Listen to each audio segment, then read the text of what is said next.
Hey YouTube, hope you are well, wealthy and winning. Welcome back to another video. They stole my Range Rover! They stole my Range Rover. I didn't know what to do. I was confused, distraught, and downright pissed off. But the question is, for how long? So let me take you back a few years, and I was staying at my old house. Now, the reason I moved away from my old house is in Norfolk, West London, just on the outskirts of, well, kind of like in London, you know, sort of in between Ealing and Uxbridge. So I was around there, and I used to stay there occasionally because I rent a house out as a house of multiple occupancy. Has 4 amazing tenants in there, and they look after the house really well. And occasionally I used to stay in like the small room because it's near to, if I had like a meeting nearby, or my kids just live around the corner from there and stuff like that. And I used to stay there occasionally, just like if I had a meeting locally or what have you. So I was staying there one night, and before I get into what happened with my Range Rover specifically, the reason that I moved out of this area, because I wanted to create separation.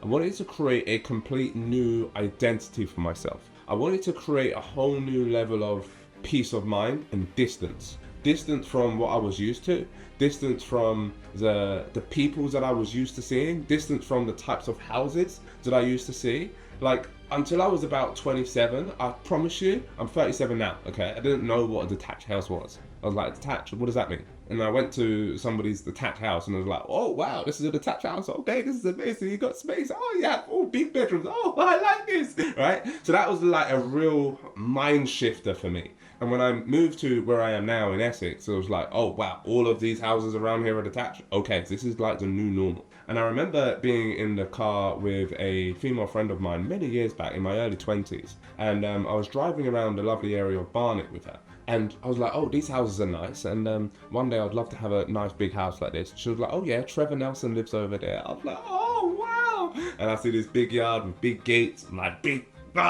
like strong gates, like don't come in type gates, you know, them ones there, like separation gates. Like you gotta have, you know, you gotta have a certain pattern to come in behind these gates. You gotta have know-how, you gotta have inside touch. You can't just run up to a man's door and knock, hello Trevor. You can't just do that because we've got gates. So that was like when I saw the house that I live in now with gates and stuff, I was like, separation, love it, distinction. And at first, like when I was in my early 20s, I used to think like, oh, like gates, that you don't need that, right? It's just like a it's just like a thing. It's just like, you know, something that looks good, but it doesn't add any value, or it doesn't like make any difference. But nowadays, sometimes I walk past houses and I'm like, rah, someone can actually just come up to your front door, just knock, just randomly, just like knock and disturb your life, disturb your pattern, disturb your peace. And I'm like, that's a problem.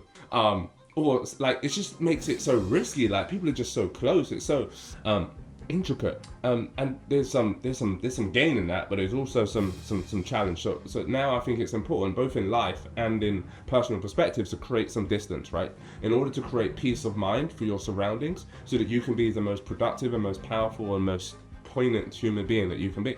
Anyway, so I'm staying at this house in London, and obviously I parked my Range Rover just outside, like literally right outside the front door. The driveway was full at the time, and as I came downstairs, had my breakfast in the kitchen or whatnot, I'm sitting there chilling, and then I walk outside, and then I press my button to open the car, and I look, there's no car, there's no Range Rover. Pete, what's going on? And I just like look further down the road, like, did I park it somewhere else, you know? Did I look down that way, did I park it? There's no Range Rover.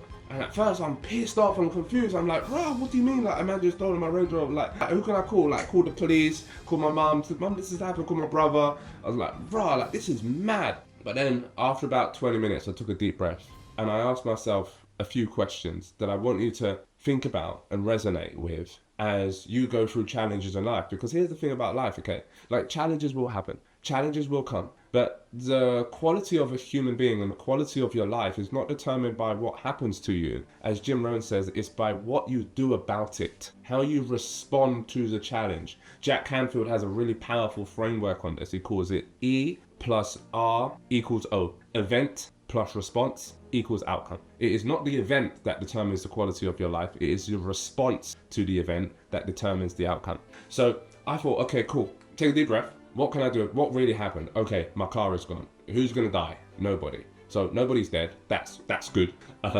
what can I do about it? I can call the police, I can give them my number, and also I can call the insurance company and get them to pay me out. Okay, cool. So I made those calls. Calls to the police, made the calls to the Range Rover. Police are dead, by the way. They did nothing. I don't even think they even came round. They're like, yeah, we'll take your registration number. We'll have a look. We'll see what we can do. And then they probably went off to the pub for a crawl.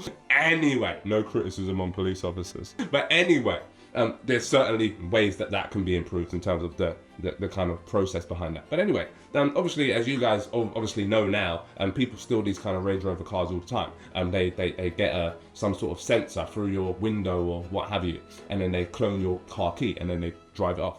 But anyway, what I did was I took a deep breath, I made some calls, and then I said, fuck it, I'm going to work. And then I put a massive smile on my face and I got an Uber to my meeting, and I just carried on with the day as normal. Now let me share with something with you that is really going to help you, I hope. Is that month, I think I made more money than I had made in the previous 3 or 4 months combined. Because I was freaking determined. I was, as Les Brown said, I was hungry. Listen, my grandma, she always used to sit me down and she always used to say, turn your setback into an opportunity. Turn your setback into a setup for your success. And I took that literally.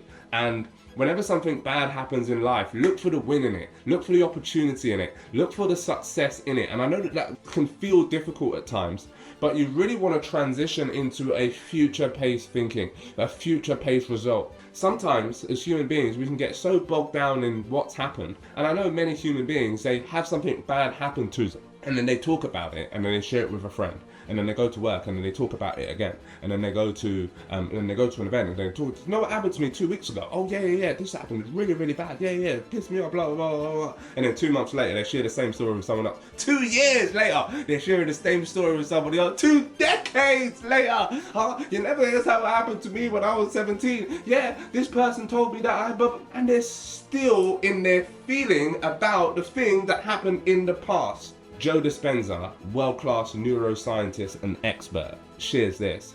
He says that 90% of your decisions every day are based on habits of the past. By the age of 35, 90% of your decisions every single day are based on habits of the past, which means that you are not developing a new character, which means that you are not evolving in life much, which means that you are not growing faster than the rate of the economy, you are not growing faster than the rate of human development in society, and that means that you get yourself into what we call a malaise. You get stuck. You're doing the same job every single day. You're not progressing. You're doing the same transactions in your business every single day. You're not progressing.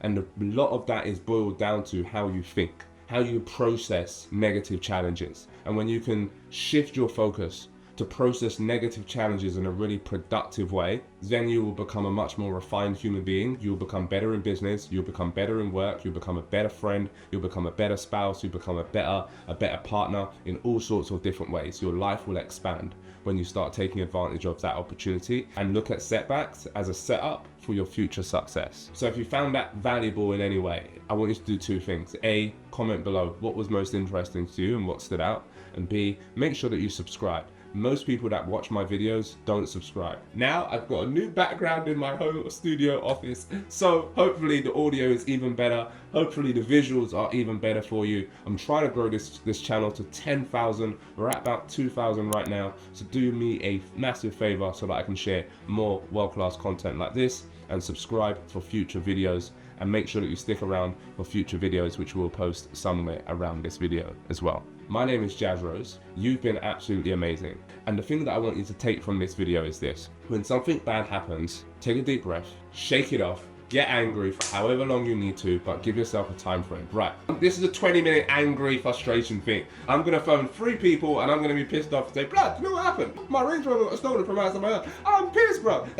No, that happened to you as well. Bro, it's long. You know what? I'm gonna call the insurance. And then after those 3 calls, like that's it. Put a timer on. Put a timer on and go 20 minutes. Or if it's a smaller thing that happens, 2 minutes. 2 minutes, I'm gonna be pissed off. I'm gonna complain. I'm gonna be frustrated. And then boom, I'm gonna be joyful. I'm never gonna talk about it again. That's it. Or at least never talk about it from a point of frustration. Okay, I'm just gonna talk about it. I'm just gonna move on and I'm gonna create a new future for my life. And that's what I want for you. So be sure to subscribe and I look forward to speaking with you very soon. I'm Jazz Rose. You're amazing. Stay tuned.